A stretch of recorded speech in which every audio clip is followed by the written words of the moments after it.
It's us. Just me and Luke today. Dave's exhausted from his quiz. It was too much for him. He just took it out of him, you know. So we've given him a day off. Yeah. Bonus gift from me and Luke to you in this weird time between Christmas and New Year. Yeah, this weird bit where no one really knows what the fuck's going on. We thought we'd give you something to listen to. Yeah, we just thought we just wanted to say thanks, really, didn't we? Say thanks to everyone for listening over the last few months, and we thought we'd just look back on some our own personal highlights, basically. Just a quick, short, sweet little one, just a little bonus, yeah. Welcome. We are Neil, Luke, and Dave. 340-somethings reminiscing on the runners and riders of 90s guitar music. We look at the bands who soundtracked our youth on both sides of the pond and interview some of our heroes from the bands that defined a generation. You'll hear about the good, the bad and the ugly of 90s guitar music. This podcast is stupid and contagious. Yeah, as we said before, we just started this little podcast just to stay in touch, really. And we've obviously always bonded over our love of music and the 90s. So that's how it all come about. But we're really pleased that we found some like-minded people to enjoy these interviews with us. Yeah, just the nicest people on the Facebook group. Just super nice people. It's great. Yeah. Yeah, we're not just saying that. We do really. I love hanging out in there. It's just fun, right? And it's people similar age group, similar demographics, and it's just a nice way to remember those times. Yeah. So thanks, everyone. We really do appreciate it. Yeah. So go on then, Luke. Give me some of your highlights. Well, I mean, the number one was meeting Roddy Bottom from Faith No More. It was it still hasn't quite sunk in, but it happened. You know, it was really early on, such a big favourite band of mine for such a long time. It just seemed so. Yeah, and it was early on, right? We didn't know what we were doing, did we? I think he was it might have been Ben. It was either Ben or Roddy were the first person to get back to me and say, "Yeah, let's do it." Right. And both of those, I was like, "Fucking hell!" Right. Yeah. I think it was the third interview we did, right? Yeah. I think second or third. So we hadn't really found our feet. We weren't really quite sure what we were doing as interviewers, and just him in his dressing gown making oatmeal, just like the coolest dude on the fucking planet, man, and just made us feel really relaxed, which really helped, right? Just what a guy. It was really good because I did say to him before it's just going to be like an informal chat, and obviously he took it to he took it to heart. That's great. For us, that was what kind of made it that it was just so comfortable, right? It made us feel comfortable because, like you say, it's a big deal. We saw him at Wembley Stadium, man. Tens of thousands of people. One of the biggest bands in the world from that time. A huge, huge privilege.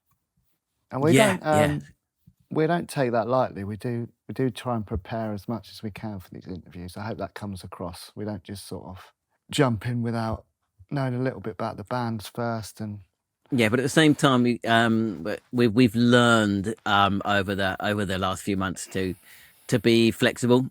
So we'll have like a load of questions, and then we'll end up dumping half of them because the guest has gone off on some other tangent, which is great, right?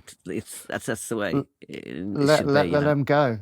Just give them a bit of a feed, and then just let them go, because that's the idea, that they tell their stories. When we released the Kermit from Black Grapes one, you'll see what we mean. Yeah.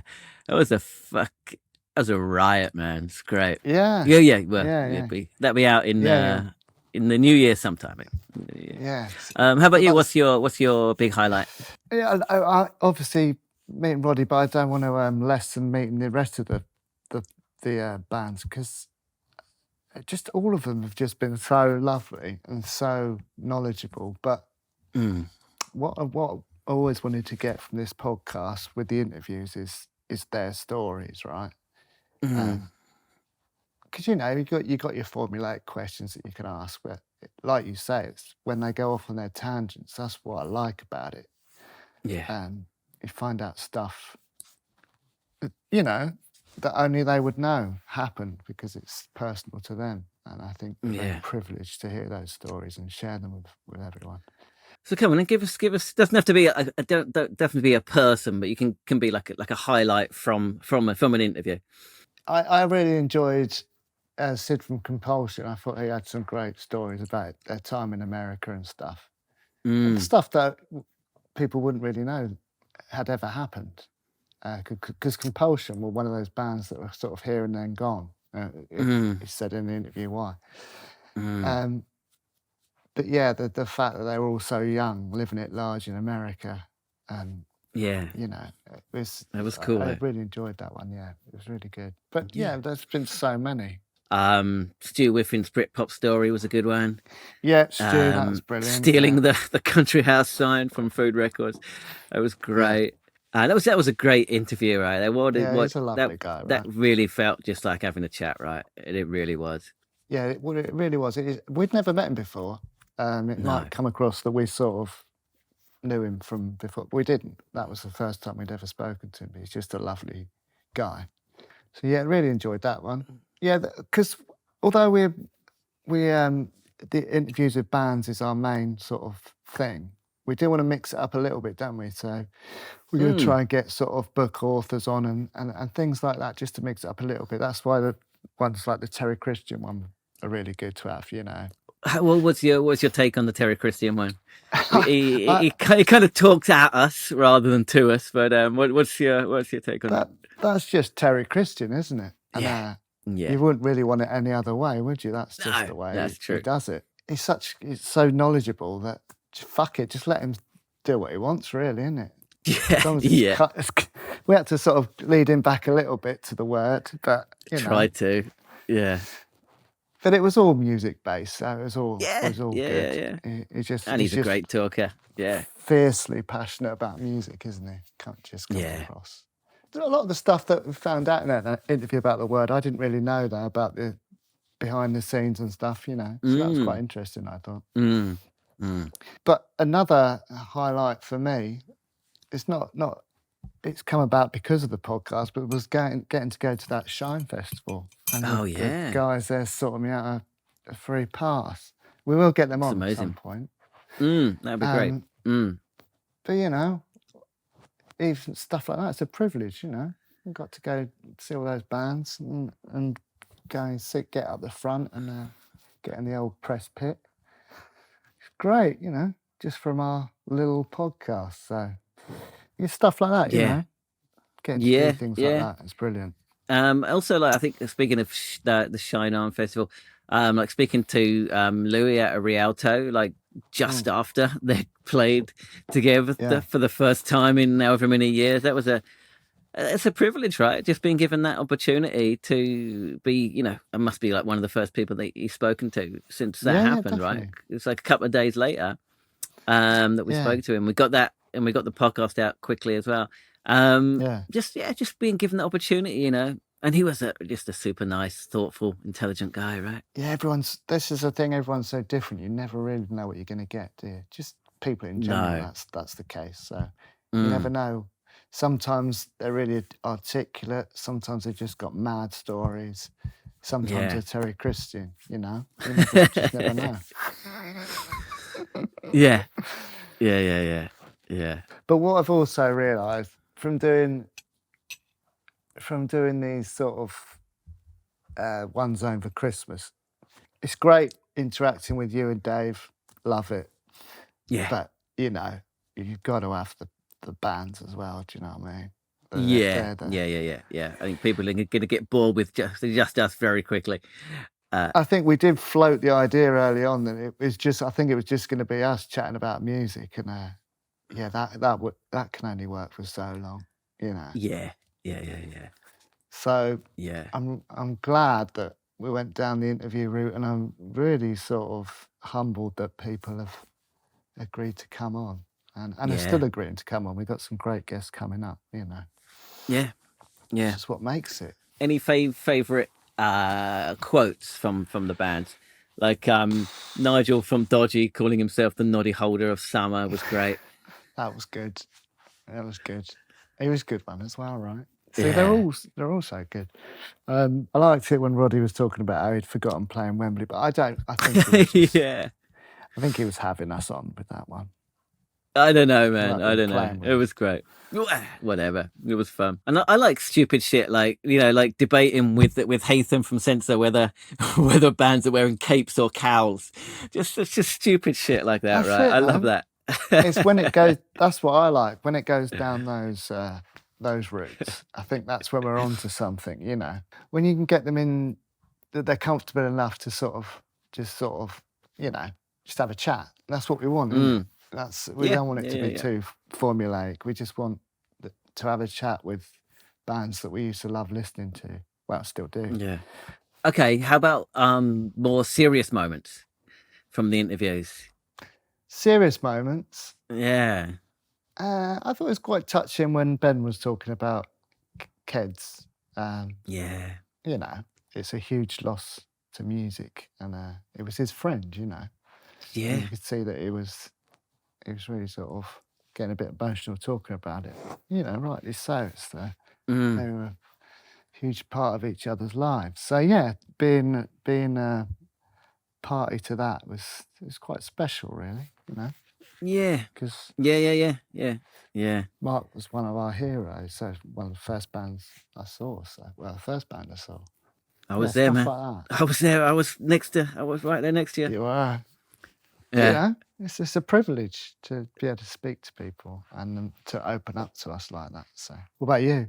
Yeah, I mean, I was thinking the same thing. That was a pretty poignant moment. I like it when they veer off into politics. That's always a bit of fun. Yeah, I mean, Haytham from Censor was great for that. Jeremy Leveler was good for that kind of thing as well. Yeah, it's always a bit of a fine line we're treading with that one, because we did get picked up on. Dave made a little protest on his whiteboard, and you know, fair enough for getting picked up on that, because it's not. For those who don't know, he wrote Keir Starmer is a cunt on his whiteboard. This was just after that Israel started murdering children. It was when he'd done his you know, we do still think he's a cunt, but you know, maybe we shouldn't have. No, and you know, we're a broad church. You know, everyone's views are different, and that's cool. We don't want to impose our political opinions too much. We've obviously got our political opinions that probably do come across, but you know, you've got to be real as well. You know, you can't just sort of ignore it. So we try and strike a balance. But yeah, it's nice when guests talk about that stuff. Yeah, and whoever it was that pulled us up on it was quite right to do so. Yeah. I know who it was, but I'm not gonna name. But we just want to say fair enough. You know, we stopped doing it. You know, we listened. I mean, it would have been funny because we would have got a new message from Dave each week. But you know, should try. Yeah. It could have been maybe we'll bring it back. Slapping noise. Are you knocking one out?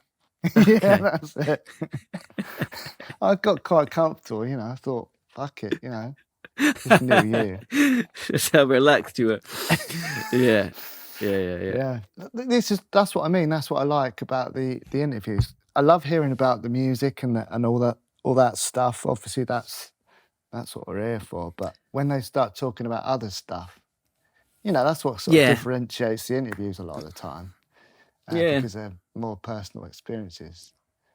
I've learned a lot about the music industry in the 90s that I didn't know. The brutality of it, the way that even the independent labels were operating, just the amount of like money that was going about as well. So, I mean, I kind of knew, but to hear it like firsthand, it's been really a bit of an eye opener for me. You know, and even like speak to like when we spoke to the Jesus Jones, that was really interesting as well, because that was like another level up, right? That was another level up in the industry. So I really enjoyed talking to him, just getting that kind of higher level view of what was going on in the music industry in the 90s. Yeah, right. Yeah. That was great. I loved it when Jerry from Mega City 4 was talking about how Wiz used to just personally write back to everyone that wrote in. I think Keds used to do that as well. Yeah. You know, shit like that is brilliant. You don't get that anymore, do you? No, you don't. And it's good to hear about those kind of things, you know. And it made me really like the bands more, hearing those kind of personal stories, right? I asked Louis from Rialto about it. So, you know, that kind of mid to late 90s was the peak period, like, of multi-format releases. So, and he said, you know, they had like, you know, to release a single, they had to have like 9 or 10 songs. It's crazy, right? And I remember. So that must have been really hard for him. But again, just like getting those kind of insights, it's really cool, you know. It's really cool. So that's because I remember sort of around those times, you either got the bands that made the effort to actually put all these songs on, or you just got bands that had like 3 different remixes of the same song. Yeah, live version, crappy remix from their mate. Yeah. With weird names, and there's loads of that going on, wasn't there? There was, but I don't blame them. Right? I don't either. If you got to release, we have 8 or 9 songs just to release a single.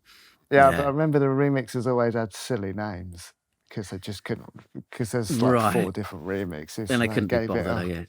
Yeah, it was just, but yeah, like you say, who can blame them? So yeah, it's been interesting. I like those kind of industry insights. As a reader of you know, music history, it's good to hear all that kind of stuff, you know. I do quite enjoy our little wangs.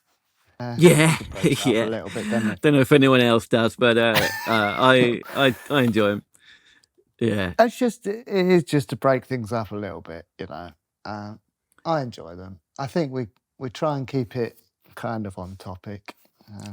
We know we wander off a little bit sometimes, but it's just a bit of fun, really, isn't it? Yeah. And if anyone's got any ideas for some wangs in the new year, let us know. We're happy to oblige. Yeah, I mean the grunge one got a lot of love, and that was fun. That was good. Yeah, it was good. Yeah, I think we covered quite a lot in that one as well.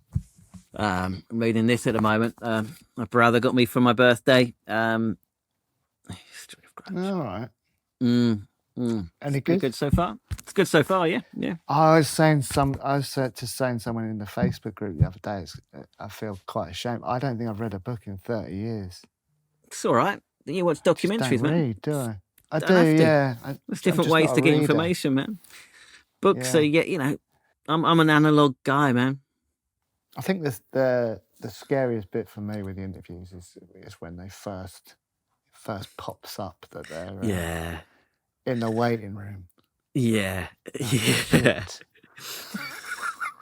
It is. It's nerve-wracking, isn't it? When we were waiting for Roddy, and it was really late for me here, if you remember. It was like midnight or something over here in Japan. 3 different time zones. And we didn't think, I don't think either of us probably really thought it was going to turn up. No. Exactly. And it's like, fuck. Yeah. It's all right, but it's always all right, because you're just, after a few minutes, you're all chatting, aren't you? But it's that initial. Yeah, and I think we've probably got better at that as the interviews have gone on. We've become a bit better at that kind of skill. Maybe early on we were a bit kind of awkward, right? Oh yeah, we'd never done this before. Like it's probably quite intimidating for them as well, having to speak to like 2 strangers they've never spoken to. Yeah. Before, so. Also, it's really interesting. You know, most interviews are one-on-one, right? So having 2 people interviewing one person it's an interesting dynamic. Although I've done a few by myself, and I really enjoyed them. I really enjoyed the one with Adam from PWEI itself. Actually, after we finished recording, we chatted for another like 10 or 15 minutes. Just like the nicest guy. Yeah. And some it just works better with one. But I think having 2 gives it an extra dynamic, an extra dimension that you don't get from one-on-one. So I kind of like that aspect of it. I'm definitely glad that we don't do all three of us, because that would just be mayhem. That would be too much. Yeah.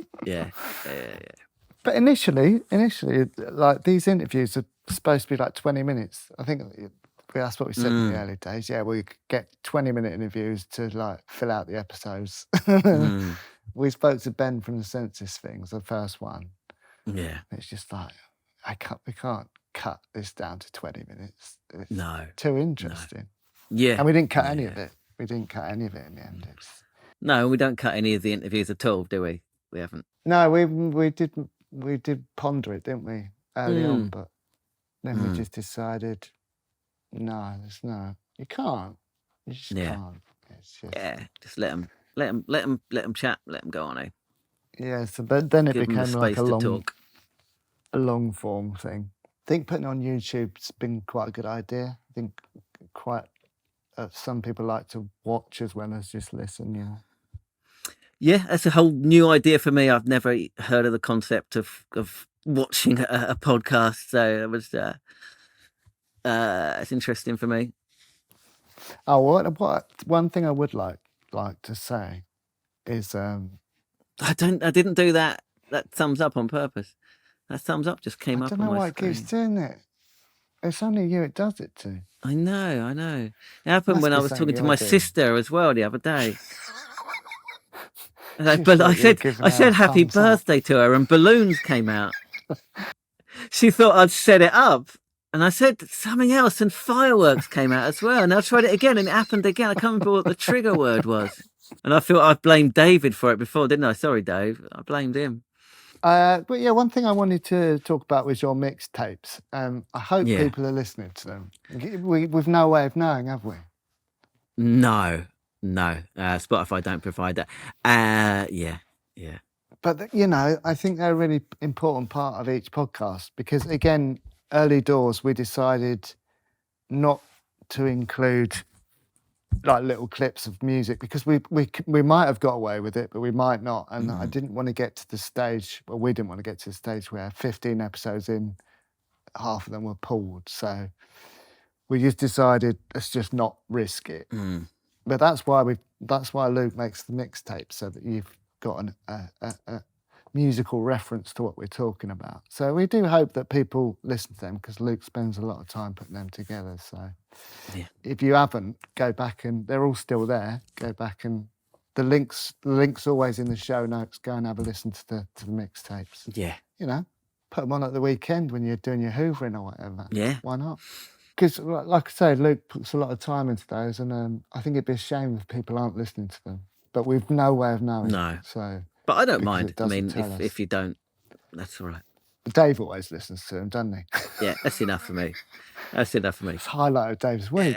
Your mixtapes. Getting him to listen to some good, some cool shit. That's my mission done. That's all right. It's a shame Dave's not here, because I'm sure he'd like to say thanks. Yeah. If you haven't already, if you can just go and subscribe to the YouTube channel, like, rate, do all that stuff. I know we bang on about it every episode, but it really is the best way to get this podcast discovered. So, because I think the more ratings you get, blah, blah, blah, the more you show up in the searches and stuff. So please do help us out with that. We're relying on you lot to help us grow the podcast. So that's it. I just wanted to say that's great. That's great. Let's wrap it up. We got a good one, Nick. The first one of the new year, we got a really good one. Got Ed from Smash. That was another big one for me. Yeah, me too. Maybe for me, maybe more than Roddy. Like Smash were always like a big favourite of mine. Yeah. Thanks again for listening. Happy New Year. We can't use Dave's catchphrase again, can we? See you in a minute. I did it.